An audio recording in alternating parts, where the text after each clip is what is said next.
irmãos e irmãs, estamos lendo o capítulo 6 de São Marcos. E lembramos que o capítulo 6 começa com a chegada de Jesus em Nazaré, onde ele é rejeitado. E depois, ao invés de dobrar-se à rejeição, o Senhor envia os seus discípulos 2 a 2 para pregar. Acontece essa missão, e então os discípulos voltam até Jesus. O texto de São Marcos diz que os apóstolos reuniram-se com Jesus e contaram tudo o que haviam feito e ensinado. E então acontece uma reação muito terna do Senhor. Vinde sozinhos para um lugar deserto e descansai um pouco. O Senhor se sensibiliza pelo esgotamento dos discípulos. Ele se deixa tocar pelo seu cansaço. E, ao mesmo tempo, preocupa-se em levar os discípulos para um momento de restauro, para que eles pudessem recuperar as forças. São Marcos diz que havia, de fato, tanta gente chegando e saindo, que não tinham tempo nem para comer. O Senhor teve, ao mesmo tempo, sido objeto da mesma preocupação. No capítulo 3 de São Marcos, os parentes de Jesus diziam que ele estava fora de si, justamente porque ele não tinha tempo nem para comer. É o que diz o texto.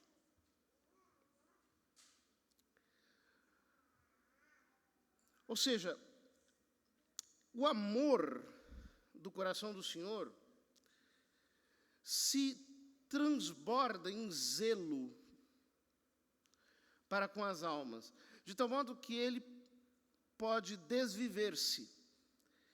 Ele pode simplesmente esquecer-se de si mesmo para pensar exclusivamente nas almas. E ele comunica aos seus discípulos essa mesma preocupação, esse mesmo amor que se desvive pelo outro. Mas, ao mesmo tempo, Jesus não deixa de sensibilizar-se por eles, de preocupar-se com eles, de ter para com eles uma atenção amorosa, zelosa, delicada. São Marcos diz que então foram sozinhos de barco para um lugar deserto e afastado. Muitos os viram partir e reconheceram que eram eles. Saindo de todas as cidades, correram a pé, chegaram lá antes deles. Ao desembarcar, Jesus viu uma numerosa multidão e teve compaixão, porque eram como ovelhas sem pastor. Aqui, outra característica do coração desse Messias que vai se revelando aos poucos no texto de São Marcos. Ele se sensibiliza pela multidão. Ele se enche de compaixão. A palavra compaixão aqui é uma palavra que no texto grego é muito forte, a palavra splanchnizomai, que fala de uma compaixão visceral, de uma compaixão que faz remexerem-se as entranhas. Ou seja, a compaixão de Jesus não é apenas uma compaixão superficial, uma compaixão especulativa, como quem diz, que pena desses desgraçados, eles não têm um guia que possa congregá-los, que possa dirigi-los. A compaixão de Jesus é uma compaixão que desce ao íntimo do seu ser. Ele se remove por dentro, ele se comove. Essa multidão é um objeto da compaixão de Cristo, porque ele é um pastor amoroso. Um pastor que se preocupa pelas ovelhas, com um amor paterno, mas que aqui chega a ter traços maternos. Com uma mãe preocupada que diz, meu filho, você não descansou, eu vou te levar para descansar, você tem que dormir, você tem que recuperar as forças. Vamos lá, vamos para um lugar. E aí chega aquela multidão, e ele olha para aquela multidão, e dentro do seu íntimo ele se comove, e começa a ensiná-los. Mas não só isso. No trecho que nós leremos no domingo que vem, nós veremos que essa preocupação de Cristo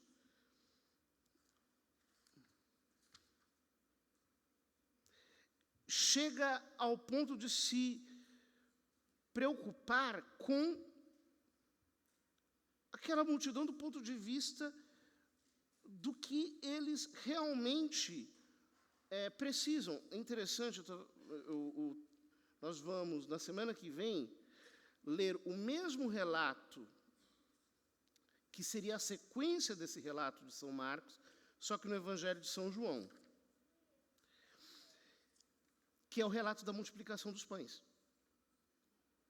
Jesus sente compaixão, Jesus ensina, e ele diz, esse povo está aqui, eles vieram atrás de nós no deserto, onde eles vão comer? Como eles vão fazer para comer? Então ele multiplica os pães e os peixes para dar de comer àquela multidão. É um zelo, é uma preocupação, é uma sensibilidade, é um tipo de afeto cheio de carinho, cheio de desvelo, cheio de atenção, de delicadeza, de um Messias que não se apresenta apenas como o rei de Israel, que vem dominar com supremacia, mas que se revela como um Deus amoroso. Por que isso é importante para nós? Porque é muito difícil deixar de ser pagão. Muitas pessoas carregam consigo uma imagem de Deus que nada tem a ver com essa imagem de um Deus encarnado com um coração sensível. Um Deus que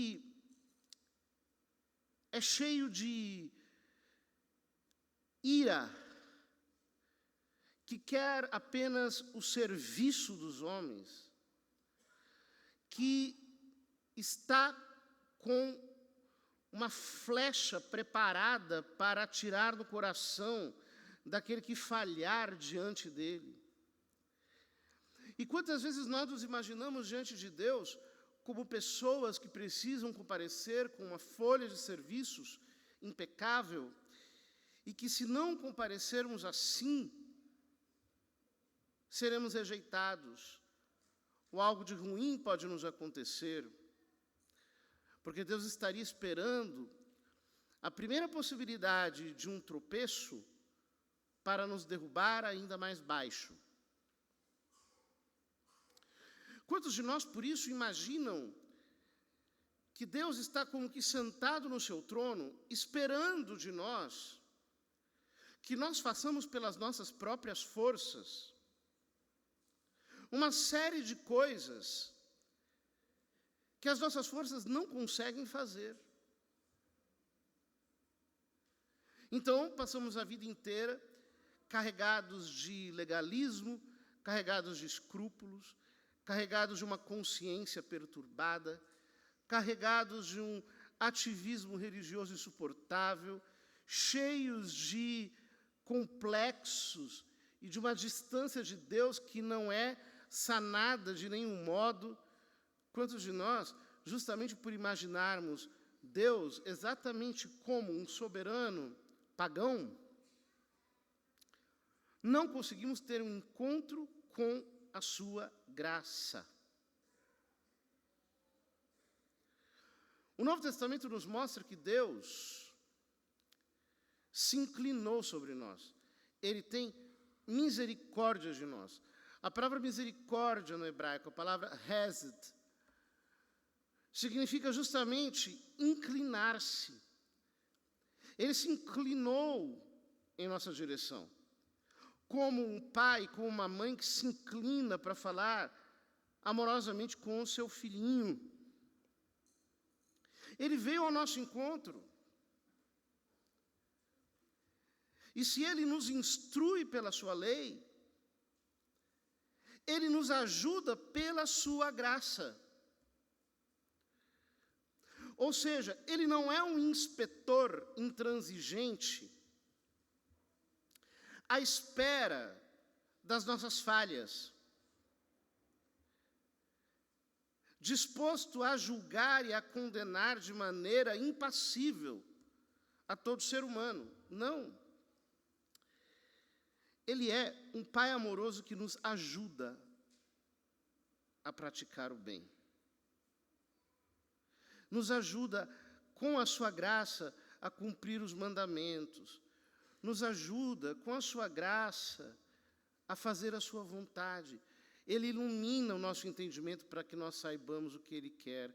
E Ele fortalece a nossa vontade para que nós queiramos o que Ele quer.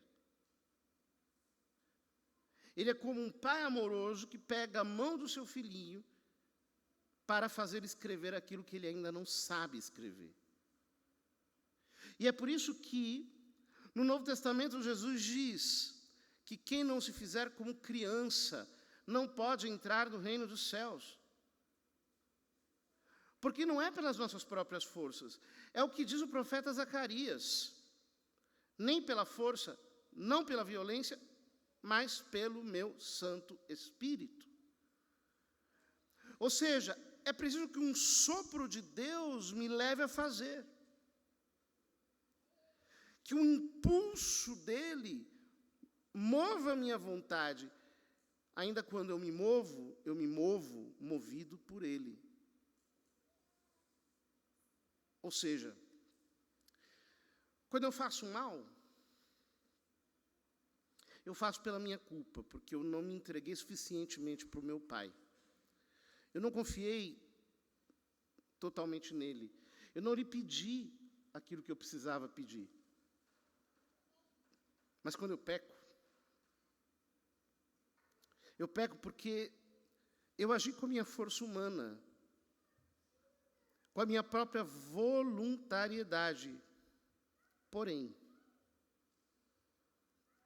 quando eu faço a vontade de Deus, eu só faço porque é o Senhor que me faz fazer.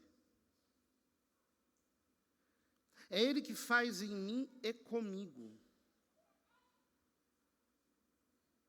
E é por isso que o seu coração humano é amoroso, sensível,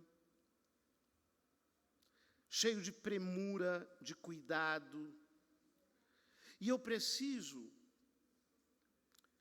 introjetar essa imagem dele, pela sua graça, em minha alma. Entender que eu sou objeto da atenção, do afeto, da preocupação, da compaixão de Jesus Cristo. É isso que me faz estar diante dele de uma maneira desarmada, sem defesas. É isso que me faz confiar nele com todo o meu ser. Ele não quer que eu passe a minha vida toda fugindo dele como se fosse ele um Deus das vinganças. A vida inteira preocupado comigo mesmo, com os meus erros e acertos. Não, eu preciso aprender a amá-lo, porque ele me ama. Eu preciso entender que eu sou objeto de compaixão para perceber aquilo que diz o profeta Jeremias: eis os pensamentos que eu tenho sobre vós. Não são pensamentos de mal e de aflição, mas são pensamentos de paz, para vos trazer o bem e um refúgio no dia da segurança. Estes são os sentimentos do seu coração. E nós precisamos, portanto, aprender, queridos irmãos, a tocar nesses sentimentos de compaixão de Cristo e a recebermos o auxílio que nos vem dele. A maior parte dos cristãos não consegue viver uma vida santa e virtuosa, porque, lamentavelmente, ainda vive apenas como um pagão, ou seja, querendo servir a Deus com as suas próprias forças naturais, esquivando-se dele, porque o encara de um modo intransigente e mau. E não consegue entender aquilo que diz Jesus: se vós que sois maus, sabeis dar boas dádivas aos vossos filhos, quanto mais o Pai do céu dará o Espírito Santo a todos quantos lhe o pedirem. Ele é bom. E quando eu creio na sua bondade, eu creio na gratuidade do seu amor, é aí que eu me abro para receber dele a ajuda que eu preciso. E não apenas o julgamento. Como se ele tivesse que fiscalizar se eu fiz bem ou se eu fiz mal. Ele não está aqui apenas para isso. Ele está aqui para me ajudar, porque ele sabe que eu sou fraco, frágil, precário, defeituoso, deficiente, corrompido, porque foi ele mesmo que nos disse: sem mim nada podeis fazer. Nada. Vamos pedir ao Senhor que esse seu amoroso obséquio para conosco seja acolhido pelo nosso coração com uma reação de fé e confiança, e que ao invés de nos apoiarmos em nós mesmos, nós passemos a nos apoiar inteiramente em Cristo, porque é dele que procede todo querer e todo agir.